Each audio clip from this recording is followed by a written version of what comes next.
खबरों की बात करेंगे नोएडा की, जहां के सेक्टर 150 से एक दर्दनाक हादसे की खबर सामने आई। घने कोहरे और जीरो विजिबिलिटी के चलते एक कार अनियंत्रित होकर सीधे तालाब में जा गिरी। बताया जा रहा है कि सड़क किनारे ना तो रिफ्लेक्टर्स लगे हुए थे, ना ही सुरक्षा दीवार थी, और ऐसे में इससे हादसा और भी ज्यादा भयावह हो गया। इस दुर्घटना में 27 वर्षीय युवराज की मौके पर मौत हो गई। पुलिस ने शव को कब्जे में लेकर पोस्टमार्टम के लिए भेज दिया है।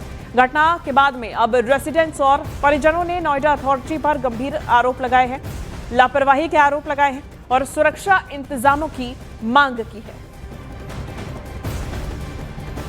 नोएडा के सेक्टर 150 में एक दर्दनाक हादसा हुआ जिसमें एक युवक की जान चली गई। इस वक्त हम स्पॉट पर ही मौजूद हैं। सबसे पहली तस्वीर आपको दिखाते हैं।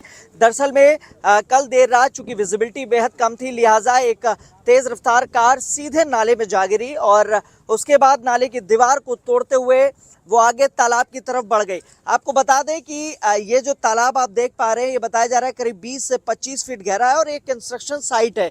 इसके अलावा आप देखेंगे कि जो कार है, चूंकि ये नाले की जो बाउंड्री है, इसको लेकर लगातार रेजिडेंट्स भी मांग उठा रहे थे कि यहाँ पर ना तो कोई रिफ्लेक्टर लगा हुआ है, ना ही कोई बाउंड्री वॉल है, और अंत में एक युवक को अपनी जान गंवानी पड़ी है। और आप देखेंगे कि नाला जो बना हुआ है, इसको क्रॉस करते हुए गाड़ी चली गई। हालांकि 2 से ढाई घंटे तक रेस्क्यू ऑपरेशन चलाया गया, जिसमें एनडीआरएफ, एसडीआरएफ और पुलिस बल तमाम लोग मौजूद थे, लेकिन युवक की जान नहीं बचाई जा सकी।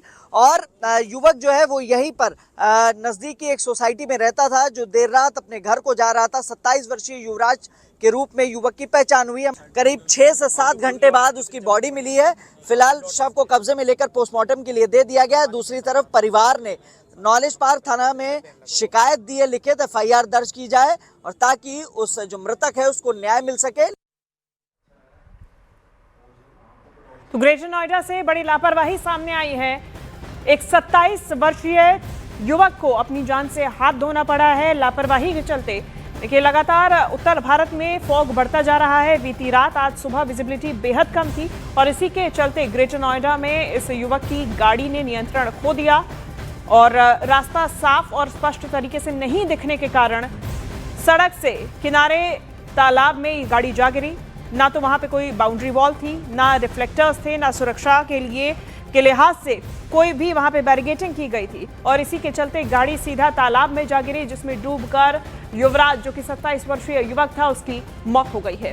इसके पूरे मामले के सामने आने के बाद में 2 से ढाई घंटे तक रेस्क्यू ऑपरेशन भी चलाया गया, लेकिन युवराज की जान नहीं बचाई जा सकी। इस पूरे मामले के बाद नोएडा अथॉरिटी से कई सवाल पूछे जा रहे हैं, लापरवाही के आरोप लगाए जा रहे हैं। बताया जा रहा है कि रेसिडेंट्स की तरफ से इसके पहले कई बार मांग की गई थी यहाँ पे रिफ्लेक्टर्स लगाने की, सुरक्षा की, लेकिन उसके बावजूद ये तस्वीर सामने आई है। 2 घंटे तक मोबाइल की टॉर्च जलाकर ये मदद मांगता रहा, लेकिन इसके बावजूद मदद नहीं मिलने के बाद युवराज की मौत हो गई है। लापरवाही किसकी? सबसे बड़ा सवाल यही है। ग्रेटर नोएडा में प्राधिकरण का ये पूरी जो लापरवाही है उसकी सामने आई है। पानी में डूबने से इस इंजीनियर की मौत हो गई। पेशे से इंजीनियर था युवराज, 27 साल का युवक था जिसकी मौत हो गई है।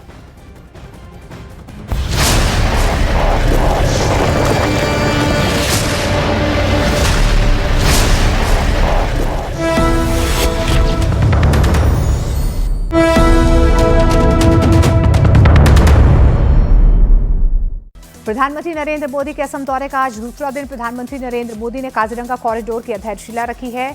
2 अमृत भारत ट्रेन को दिखाई हरी झंडी। बीएमसी चुनाव में महायुति की जीत पर प्रधानमंत्री नरेंद्र मोदी का कांग्रेस पर हमला।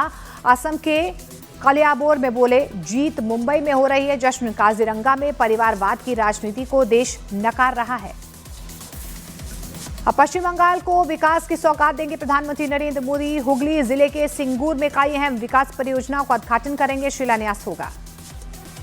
मौनी अमावस्या पर प्रयागराज में आस्था का जनसैलाब।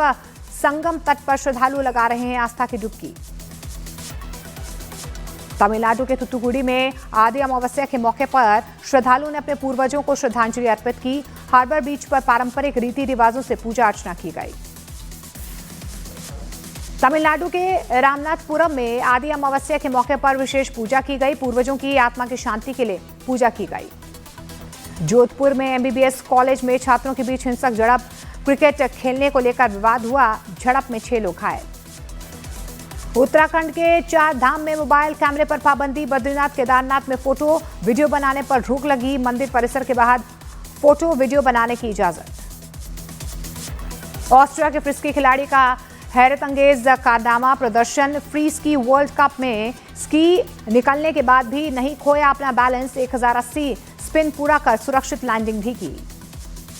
उत्तर प्रदेश के हापुड़ में एक शादी समारोह में फिश फ्राई के स्टॉल पर अचानक से अफरा तफरी मच गई। फिश फ्राई के स्टॉल पर इतनी भीड़ जमा हो गई कि हालात लूटपाट जैसे बन गए। बिहार के सीतामढ़ी में शर्मनाक घटना, मछली से लदी पिकअप वैन की चपेट में आने से छात्र की मौत के बाद भी लोग छात्र की मदद की जगह सड़क पर मछलियां लूटने में लगे रहे। तमिलनाडु के शिवगंगा में जलीकट्टू पर दौड़ते बैल ने सड़क पर जा रहे शख्स को पटक दिया, बुरी तरह से घायल शख्स को अस्पताल में भर्ती करवाया गया। समाजवादी पार्टी के पूर्व सांसद एसटी हसन का बेतुका बयान, एसटी हसन ने रेप के लिए इंटरनेट को जिम्मेदार बताया है। कहा, इंटरनेट पर अश्लील कंटेंट देखते हैं युवा, हार्मोन कंट्रोल नहीं कर पाते हैं। एसटी हसन के रेप वाले बयान पर बीजेपी का हमला, बीजेपी बोली कांग्रेस और समाजवादी पार्टी की एक जैसी महिला विरोधी सोच है। महिलाओं के खिलाफ बेहुदा बयान देने वाले कांग्रेस के विधायक फूल सिंह बरैया का विरोध, बीजेपी महिला मोर्चा ने इंदौर में किया प्रदर्शन। तेजस्वी यादव हो सकते हैं आरजेडी के कार्यकारी अध्यक्ष, सूत्रों के मुताबिक लालू यादव की बिगड़ी तबीयत को देखते हुए फैसला लिया जा सकता है। 25 जनवरी को पार्टी ने बुलाई है कार्य समिति की विशेष बैठक। उत्तर प्रदेश की मथुरा में वुलन मार्केट में दिन दहाड़े नकाबपोश बदमाशों ने किया हमला, मार्केट के कर्मचारियों पर ताबड़तोड़ वार से कई बार हमला किया गया, उन्हें घायल किया गया। हमलावर कर्मचारियों से पैसे भी लूटकर फरार हो गए। झांसी में टोल प्लाजा पर बड़ा हादसा हुआ, टोल पर कार को ट्रक ने मारी टक्कर, टोल प्लाजा पर ड्यूटी कर रहा एक कर्मी भी घायल। दिल्ली एनसीआर में ठंड के साथ कोहरे से कोहराम, कई इलाकों में छाया घना कोहरा, दिल्ली, नोएडा, गाजियाबाद में विजिबिलिटी बेहद कम। दिल्ली की हवा में सुधार नहीं है, दिल्ली एनसीआर में खतरनाक हुआ प्रदूषण का स्तर, दिल्ली के कई इलाकों में AQI आए 450 के पार। एक बार फिर से जहरीली हुई दिल्ली की हवा, ग्राफ 4 की पाबंदियां लागू, आवश्यक सेवाओं से जुड़ी परियोजनाओं को छोड़कर सभी तरह के निर्माण कार्यों पर रोक। अयोध्या में मौनी अमावस्या पर श्रद्धालुओं की भारी भीड़, सरयू घाट पर भक्त लगा रहे हैं आस्था की डुबकी। प्रयागराज में संगम घाट पर साधु संत भी कर रहे हैं स्नान, संत शिवयोगी मौनी महाराज ने दंडवत यात्रा का स्नान किया। राजस्थान के प्रसिद्ध सांवलिया सेठ मंदिर में पहले चरण में आया 10 करोड़ से ज्यादा का दान राशि की गिनती जारी। चतुर्दशी के मौके पर खोला गया था सांवलिया सेठ का भंडार। तमिलनाडु के पुडुकोट्टई में पारंपरिक जल्लीकट्टू प्रतियोगिता का आयोजन किया गया। जल्लीकट्टू प्रतियोगिता में बड़ी संख्या में शामिल हुए दर्शक। अहमदाबाद में कार और बस के बीच हुआ हादसा, कार ड्राइवर की मौत, एक महिला घायल। कोटा में हिस्ट्री शीटर आदिल मिर्जा के घर पर चला बुलडोजर, बावड़ी की जमीन पर बना था आलिशान मकान ध्वस्त किया गया। जम्मू कश्मीर के सोनमर्ग में हादसा, एक कार पहाड़ी पर बनी सड़क से सीधा नीचे आ गिरी, बर्फबारी की वजह से फिसलन थी, बेकाबू हुई कार, 2 लोग घायल। मुजफ्फरनगर में गैंगस्टर जाहिद पर पुलिस का एक्शन, गैंगस्टर जाहिद और उसके बेटों की 15 करोड़ से ज्यादा की अवैध संपत्ति कुर्क की गई। झांसी की मंडी में व्यापारियों के 2 गुटों में विवाद, व्यापारियों के एक गुट ने लोगों को ट्रैक्टर से कुचलने की कोशिश की।